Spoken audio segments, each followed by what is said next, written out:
Keon Coleman, Opelousas, Louisiana native, most recently at Michigan State for the last 2 years. Down between Ole Miss and Florida State. I was about to say Mississippi State. That's old times being in Mississippi. Between Ole Miss and Florida State. He goes to his Instagram Live, picks the good guys. Michael, this seemed to be a little bit longer, I guess, than most sort of portal recruitments, especially the second window, right? Like the December windows, there's a couple more, moving parts, it seems like. But the summer window is usually one of those things where a guy comes and visits, and within a few days he knows. So it kind of added to the dramatic flair. How did you see this sort of recruitment playing out? Why do you ultimately think Keon picked Mike Norvell and the Noles? Yeah, I think it kind of played out the way I thought it would ever since last week. I didn't know. I think going into that Ole Miss visit, I don't think FSU truly knew, like, hey, for sure. But once that visit was completed, I think it was essentially close to a done deal as far as FSU on that Friday that I heard. That I got some tips that it's looking really good, but I was very. You're still dealing with portal news, so you got to be very pessimistic and very, anything could happen, something could shift. Somebody could get an NIL or something that they, there might be a school that jumps into the in the pack. So, but I felt really good about FSU, and I think ultimately what landed him is kind of the stuff I covered a little bit on your podcast, which was I think this offense in general is going to highlight him so strongly. Yeah, sure, he's going to put up some nice numbers at Ole Miss, but he's surrounded by other elite dudes, so that's going to magnify his skill because there's going to be situations where Keon's one on one, and that's gonna be a problem for a lot of teams. And I think the attraction of Jordan Travis was also a big deal, having an experienced Heisman Trophy type quarterback. I think that was a big deal, and just in the stuff, just the way he connected with all the players. I think the chemistry was there. I think FSU was very poised if they had to. Hey, if this doesn't work out, we'll walk away. But I think they wanted to see how he meshed with the other players, and he was really good. As I explained in my backstory, which was posted on the PRB right when he committed. I think that was a big key to not just, hey, we're coveting you, but also, do you fit with everyone we have here? Is the fit there to everything we want? And it definitely was 100%. There was never any issues with that. So I think if you combine all those things together, that's the reason why I think it was FSU for him. And Keith Quaas, experienced safety in the portal, kid from FIU. I think he went to he visited Illinois, if I'm not mistaken. I don't know the kid's name, but I'm sure you do, Michael. yeah, Demetrius Hill, he visited Illinois. I have not heard that name frequently. I would say the name that I've heard the most frequently, guys, is from Georgia Southern, Antavius Lane. He's committed to North Carolina right now, but he didn't enroll. He's a guy I've heard pretty frequently. I've also heard the Louisiana Raging Cajun kid some, but the guy I've heard the most is the Antavius Lane kid. I've heard a lot of things about him. I've also told that it would not be a surprise if you see him on campus for a visit in the next week or two. So that's a guy I'm kind of eyeing, to see if he does materialize where he does take a visit. But that's a guy that I think is the most notable one that I could put on there at safety that I've heard stuff about. I haven't really studied his game, but I think the PFF grades are pretty good from what I hear. But he's a guy that I've heard, a couple of times.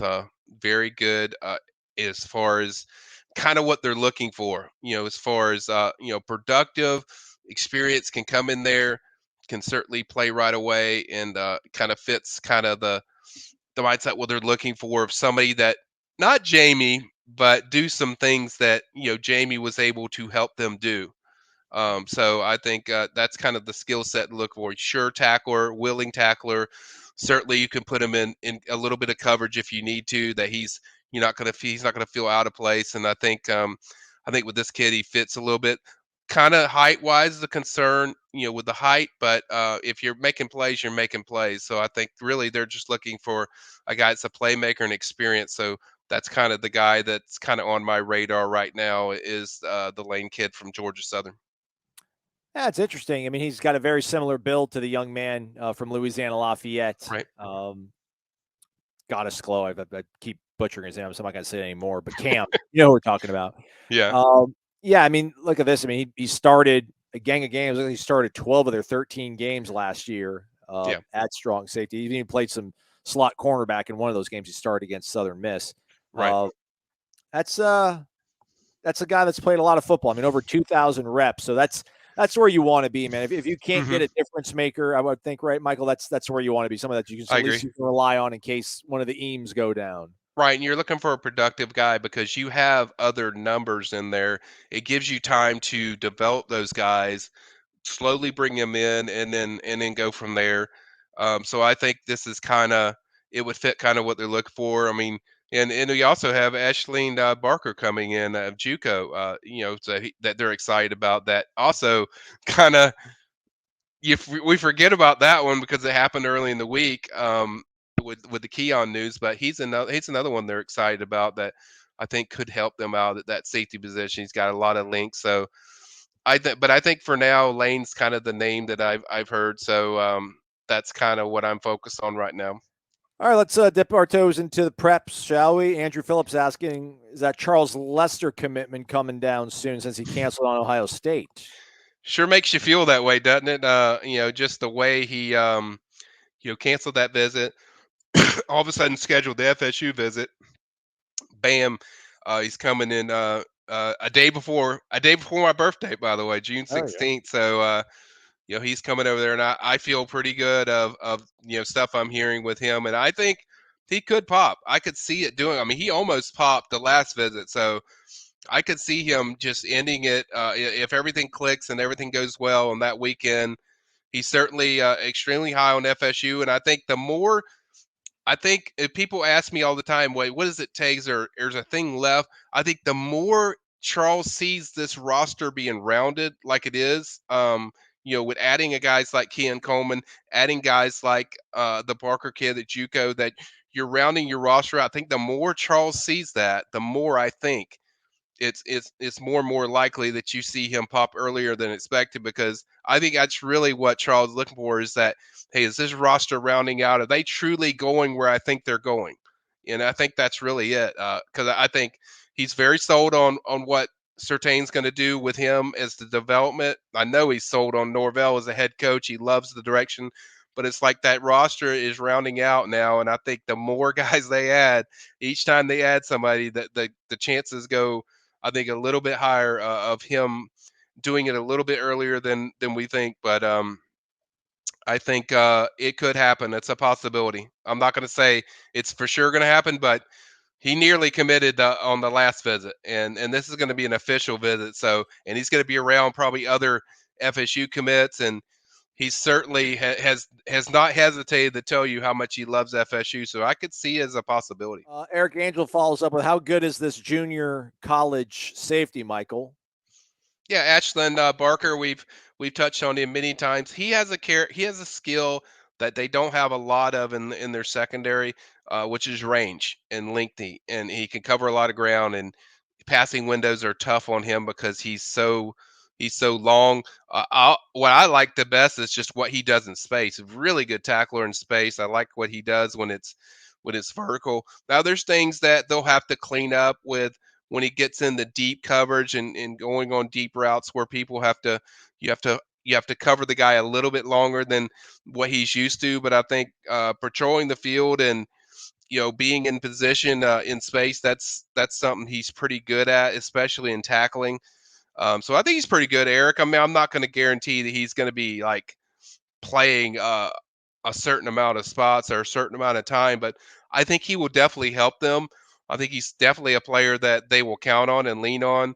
It certainly will help that secondary with bringing some characteristics and skills that they don't have. And I think it's a great take of, there's really no risk involved in doing it. And like I said, he's really good against the run, and I think really good in space when you have him in bubble screens and you have him in just one-on-one in the middle of the field. I think he can do that. It's just the deeper routes that he kind of struggles with. Michael, thank you for the work keeping us updated. How do we sit with defensive end, defensive tackle recruits for the 24 and 25 cycles? Can't wait to hang 50 on the Lizards and Tropical Depressions. That's a team down in Coral Gables, by the way. Okay. I got it. Go Noles. Yeah, I think it's pretty good for the defensive end position. Defensive tackle, I think, is a little more work. I think a guy like Alex January is a guy they picked up the pace with, 4-star defensive tackle. Artavius Jones, I think they sit in a pretty good spot as well, kind of a local kid around Bluntstown. So I think there's some guys there, but I think defensive end, I'm very much comfortable with as far as what they have. I think Dylan Stevenson's a guy I think they'll add to this class. I've already said I'm leaning towards LJ McCray with FSU slightly over Florida, even though there's still work to do. So I think there's some. I think they're positioning themselves pretty well with the defensive end position, both for the 25 and 24 cycle. So I think they'll look good. Maybe I am going to do a 10 to watch coming soon, probably either Thursday or Friday. I'm going to start working on that and knock it out, and so hopefully I have that up and I'll cover some of those guys, and then later in the year I'll do a 2025 hot board where I'll break down all these names we've talked about as far as on the front for FSU, both at the certainly at defensive tackle and defensive end. But I think everything's been positioned themselves pretty well. Just got to follow through and show it on the field and keep doing what they're doing. That's the best thing I could say about FSU. Keep doing what you're doing. Pensacola Pack Buster, Michael, wonders about Josiah. JoJo Traders, I would call him. I don't know if that's Josiah. I just call him Joe. I just call him JoJo. All right. Shout out. Let us know, JoJo. Any true shot with him, you think, Michael? I think it's a true shot. I think it's a solid shot. They're going to get an official visit. It is 50-50 with Miami, probably a little bit more towards Miami, but it's definitely in the margin of error, and FSU is certainly right there. And I think a big thing for him is the season. I think if Miami lays a donkey egg like they did last year, I think FSU will pass them more than likely. I think there's a good chance they could, because kids want to see a belief in something with the program. And if it falls apart like it did last year, I think that's going to be a warning sign. And I think if FSU does what they're supposed to do on the field, that's going to be just so attractive to JoJo, and I think it's going to shoot FSU past them. But we'll have to see. We'll see what Miami does and how FSU looks. But yeah, definitely they're very much in that picture, Pensacola. Tom Ortner, unpopular question: is the lack of defensive tackle high school recruiting for a while now staff related or more geographical? I mean, real quick, by the way, Michael, is that even really a thing anymore? Like, it used to be a big deal. I was like, who's got Dade County? Who's got Polk County? Who's got the DMV? Like, I feel like at this point, it's like, all right, that's the position group. I mean, that guy goes after him mostly, but I don't know. You can offer, obviously, your insight into this. Yeah, I don't think geographics is as much as a big deal now, because there's so many kids that go way across the country. I think it's really just fits for a lot of these kids. I don't think they really, most of these kids, they seem to have relatives wherever they're going anyway. So but I don't think geographics. I just think, hey, they just need to do a better job of selling their product. And I mean, let's say what it is. I mean, Odell does a phenomenal job. We know what he does development wise, but it's harder to get those guys in there when you're having people use stuff against you that, hey, this could be his last year. He ain't going to be there for your career. You're going to finish there with him coaching you. It's not about the production of what Odell does. It's about people using things that, you got other young, exciting defensive tackle coaches, and people are using that against them. And two, they're loaded.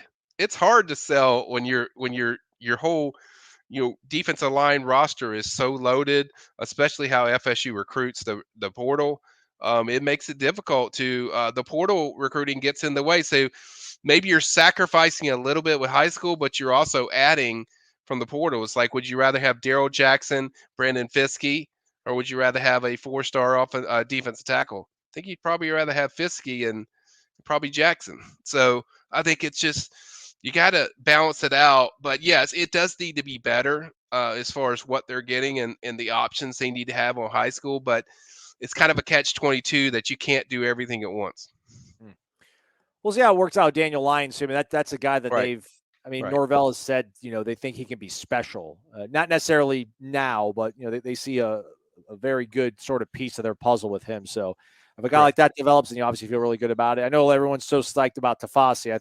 I think Tafasi, we got to be very patient with that. I'm much more Yeah. patient than with a Daniel Lyons. But Joshua Farmer's kind of emerging into his own. So Right. Odell knows what he's doing. I know he's doing. He Yeah. knows what Yeah. And like I said, it's nothing Odell. I mean, I love Odell. He's phenomenal. Great guy. Development is never a question. He does an incredible job, but it's like sometimes you got to take what you can grab. If you can grab a defensive tackle on the portal, that's obviously going to affect the type of high school kids that you can get too. So I don't think you can have everything.